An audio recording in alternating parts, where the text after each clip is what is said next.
Michael Cochran was a 200-pound, healthy 38-year-old man.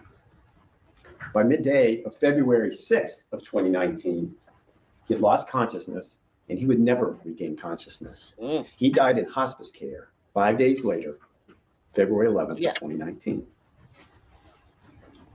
How could this happen? Does anyone know what the poison was? For an answer to that, there's no further than this defendant's conduct. Before I forget, I have created, you know how I did the judge and Hank Brennan and called them dipshits? I've decided that that's going to be a regular thing. So, okay. Righto.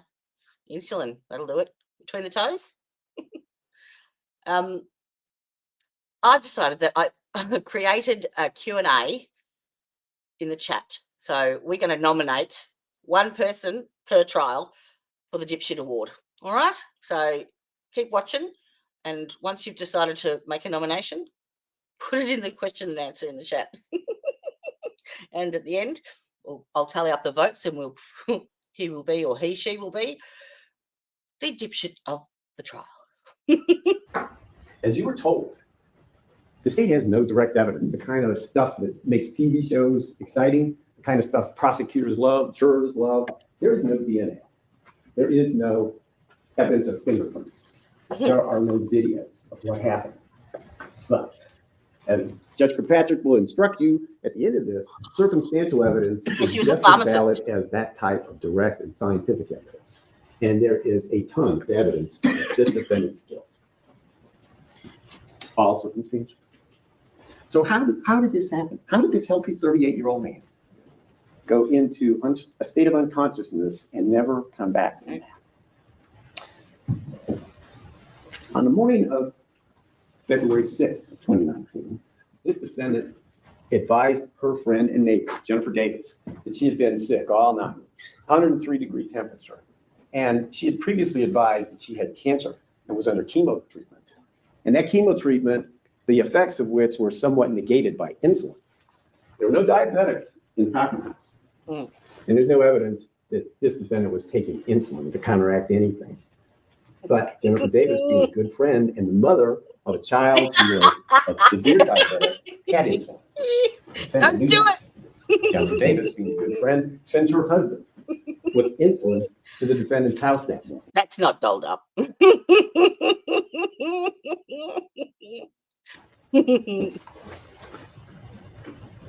my wenches? Noonish, one way or the other, Michael Cochran collapses in the Cochran house kitchen. Why is his name The defendant gives various versions of familiar? what she saw, what she heard, and what she did. But there's no question that he was unconscious by about 12:20 or so.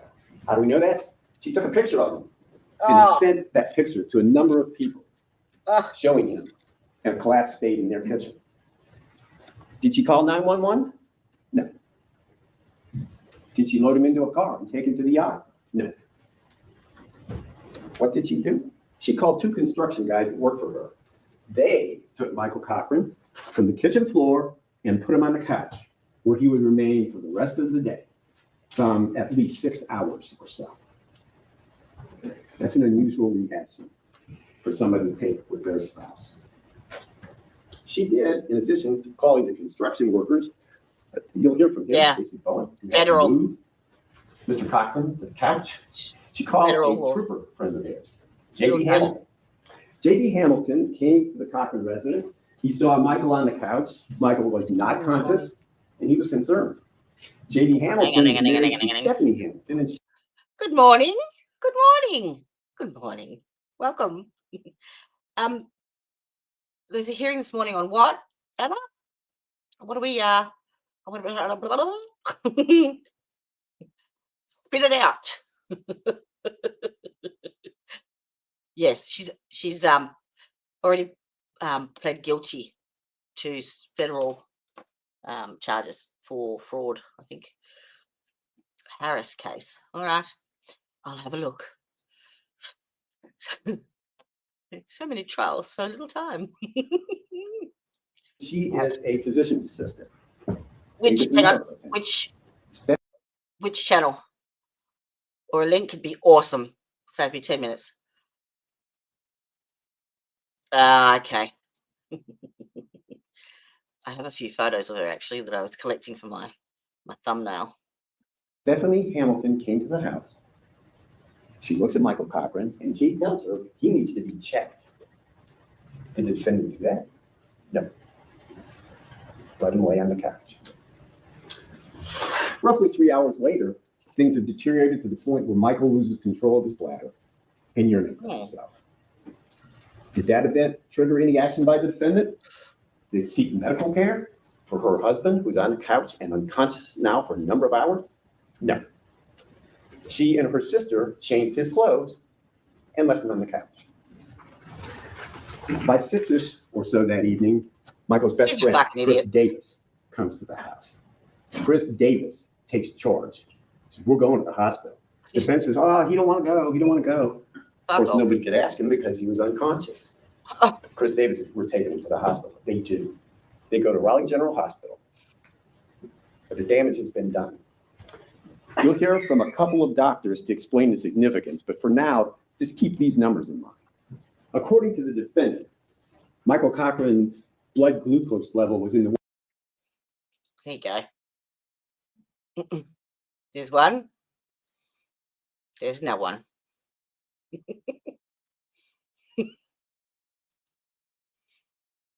140s Hang during on. the day. We get She that. reports that to a couple people. These numbers in mind.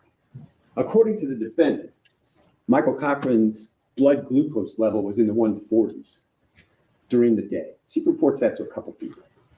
He gets to Raleigh General Hospital and it was 140s. 21. 21. That may mean nothing to you right now, but keep that number in mind. Now, Michael Cochran's mom was 10 minutes from his house. She's a retired, registered nurse. Did the defendant contact her? Oh, she did. About 10 o'clock that night by text saying, they're going to have to take Michael from Raleigh General to CAMC. All the opportunities to get help to this man, and she took none of them. After being in CAMC for a few days, he's transferred to hospice. He's there roughly 5 hours and dies. His cause of death was damage to his brain caused by insulin. You'll know that because a couple of doctors will testify. A Dr. Rebate and a Dr. Krieger will tell you how the effects of insulin just basically destroyed this man's brain. Glenda Epperly, an experienced RN and a hospice nurse, said she had never seen a body come out of hospice that looked so good. This was a healthy man until she did him in. Now that answers the how. Why? Why would this happen? And why would it happen when it happened? Well, as the defense counsel informed you during questioning, the defendant had run a Ponzi scheme, a big one, where millions of dollars were taken from friends, relatives, local professionals. As many deceptions and lies as were told to her victims of the Ponzi scheme, Michael Cochran was told just as many. He did not know what was going on, but he was determined to find out because people were saying, hey, we invested in your company in this plan and we're not getting our money back. And he was frustrated. He was very frustrated. But the same excuses provided by the defendant to all. All right. Sorry. I had to look up what your blood sugar levels were tested against because that's completely different to what we use the scale. But yes, your BSLs are the normal are before. What did I say? Oh, 72 to 99 milligrams per whatever it is you use. Ours is different measurement. So he was 120 to start with, or 140, and then was 21. Yeah, that's hypoglycemic, big time.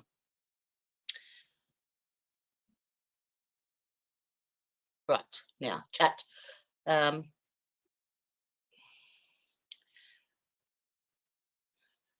Even if she hadn't been the one to inject him by leaving him to die. Oh, look, that's just from listening to what the opening statements, she's a pharmacist. She'd have to have some kind of awareness of medical, especially if you said she was an insulin supplier or something like that. That was part of her business, perhaps. She would definitely know. Do we know if he was like a diabetic at all before this, or she just used the insulin because that was her mode operandi? Curly hair. It's more cute and innocent looking. Okay. 1 o'clock. And what is a trial? I'll have to have a look, Dom. Ponzi scheme, yeah, I know. It's sort of like pyramid marketing almost, but with money. Let's start one. We can sell equities. Oh, deciliter. Thank you. Okay, he was. All right. Well, then she should definitely know what the signs and symptoms are of a high or low blood sugar. So, yeah, sorry. She's straight off the bat. Ba-bow.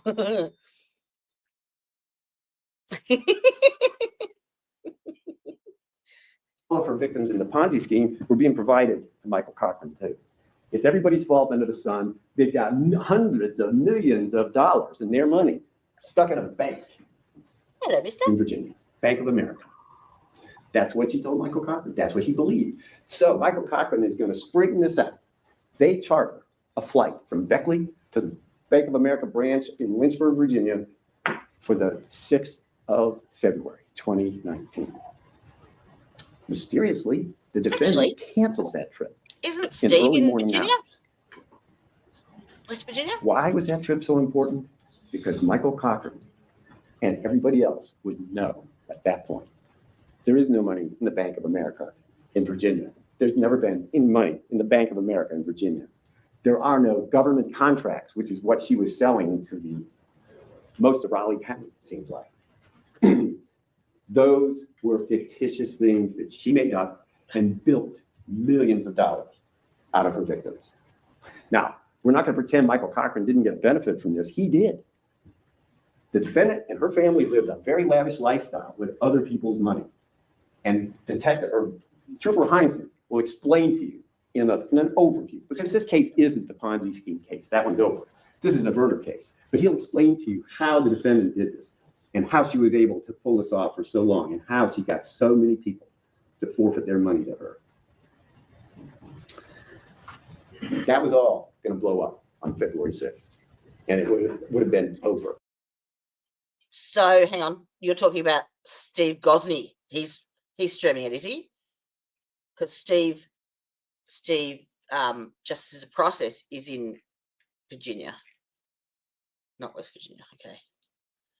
Yeah, no, all good. There's too many Steves. So you're talking about Steve Gosney, I believe, the death penalty expert in Florida.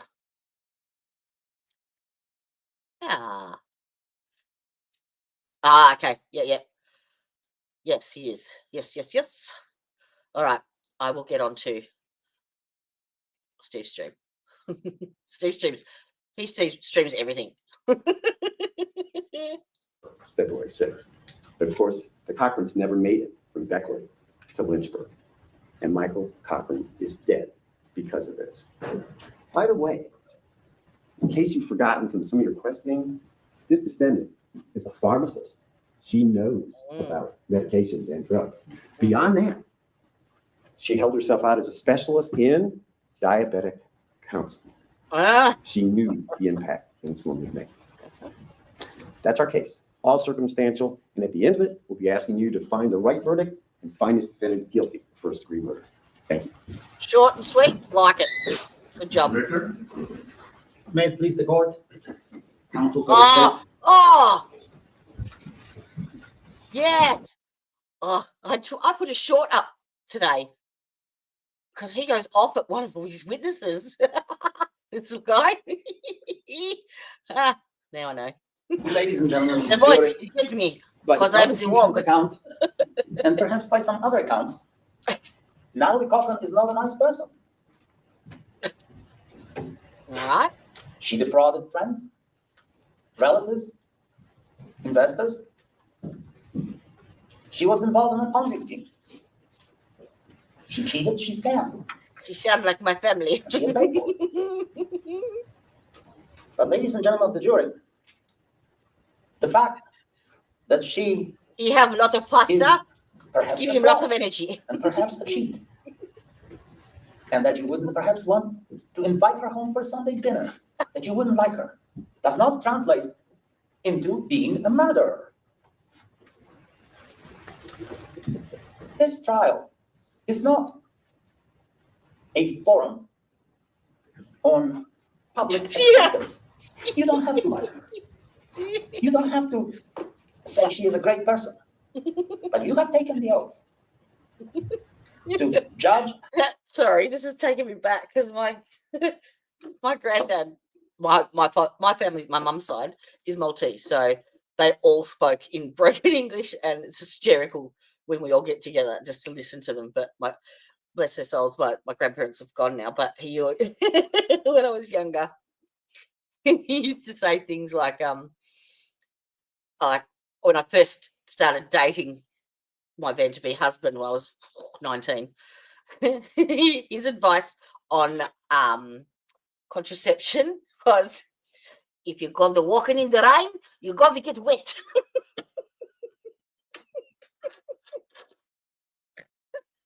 You go walking in the rain, you're going to get wet. Her fairly, Fucking hysterical. and to give her a fair shake, a fair trial. When you took the oath, it's not just some wave of a hand.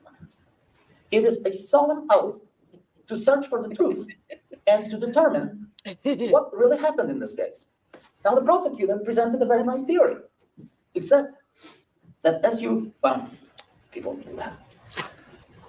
Again, I'm Matthew Victor. I represent Natalie Cochran with my co-counsel, Mr. Stanley Seldon. We represent somebody, again, who is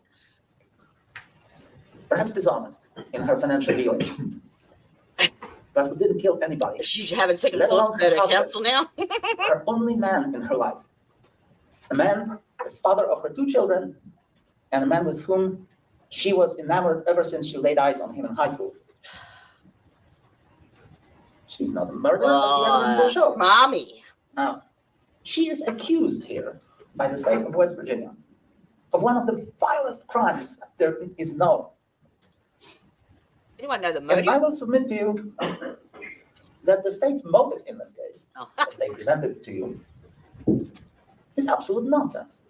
The state of West Virginia is trying to tell you that my client, Natalie Cochran, who has lived with a man who was up to his eyeballs in the Ponzi scheme, somehow detected that he was on her. He was already detecting that she was committing a major fraud, and he was going to run straight to the federal government. Well, think about it, ladies and gentlemen, as you listen to the evidence. The state would want you to believe that he didn't know anything about the Ponzi scheme. He didn't know anything about millions of dollars in the lavish lifestyle. He didn't know anything about this, even though the evidence will show that he was signing all these contracts, he was working on the contracts, he was signing checks, and you will see that evidence, you will hear that evidence. And all of a sudden, he found out that Natalie Cochran, his beloved wife, is a fraud and a cheat. And what was he going to do? No, he was not going to go and talk to her and try to resolve this case somehow, get a lawyer. No.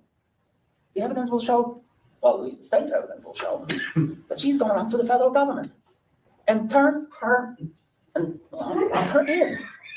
and have the dear wife, the mother of his children, locked up in prison. Well, okay, think about that. As you listen to the evidence, be aware of the fact that she, that is Ms. Cochran, does not have to prove herself innocent.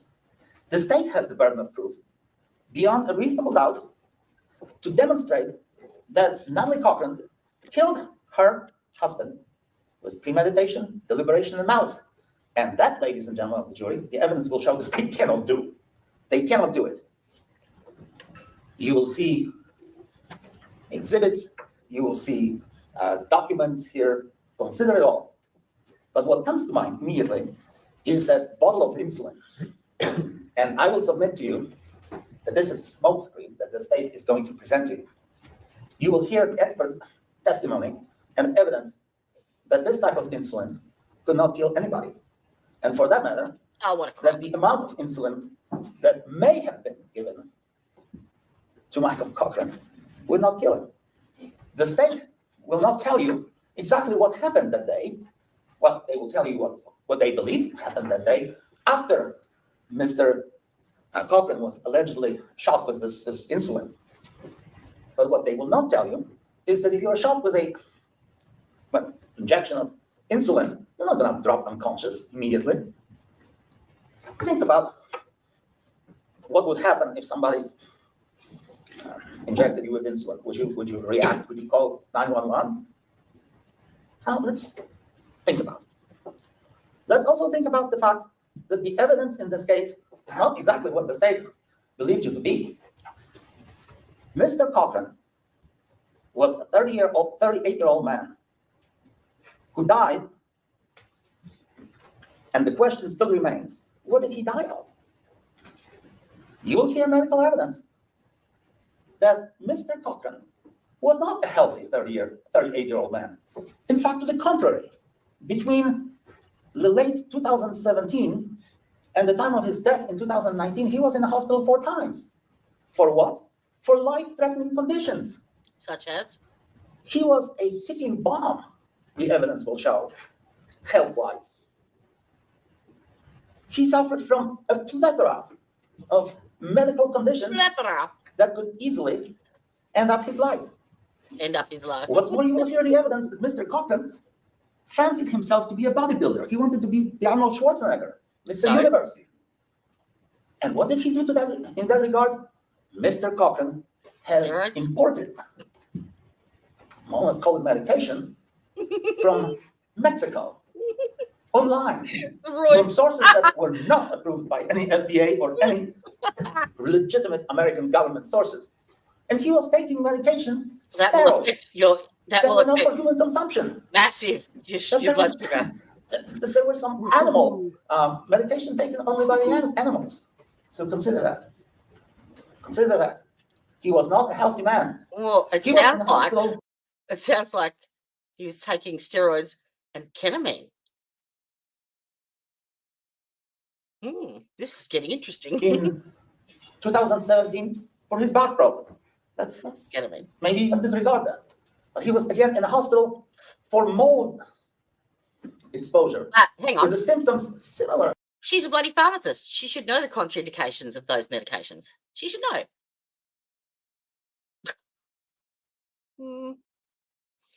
Similar to what happened to him in February of 2019.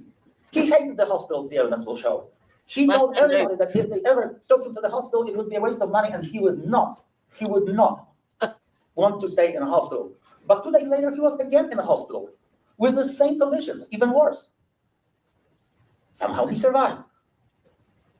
His medical conditions, you will hear, involve the swelling of the brain, convulsions, perhaps epilepsy. You will hear all that evidence. Is that what the medical examiner report says? Because the insulin and steroids do not mix at all. Like, if he'd given himself a steroid jab and then given him his regular dose of insulin, there's a possibility that he could have not calculated correctly. Let's see. He was not a healthy man, and he refused to take medications. He was pumping himself with steroids and whatever other medication there was that he could get from less than legitimate sources. I'll do a deep dive on it when I know that in arriving at your verdict. Secondly, The evidence will show that the state's medical evidence as such is going to be easily discredited by the expert evidence of people who, See if I can find his witnesses, medical. who will tell you that this type of medication, what he had, could not have killed this man. And on top of that, the facts of the case are also different from what the prosecution told you. In fact, the insulin, you will hear about all this insulin. This is a smokescreen. The insulin that my client had in her possession was the insulin that Mr. and Mrs. Davis gave her repeatedly. Why? Because they had a diabetic son. And Natalie was an expert in administering that medication because their next door neighbor had a son who had diabetes 1. Sad to hear that, but that's the reality of it. It was not a one-time deal. She was in fact entitled to go to the pharmacy and get that medication, pick up the medication for Mr. and Mrs. Davis's son. So the fact that she had any insulin in her home is of no import. Furthermore, the state will present the evidence that they found a bottle of insulin in her home. We will, however, present to you that the bottle of insulin was first of all full. So nobody took that insulin. Second of all, that insulin was found in the refrigerator 4 months after Mr. Cochran's death. That insulin is completely irrelevant, as the evidence will show.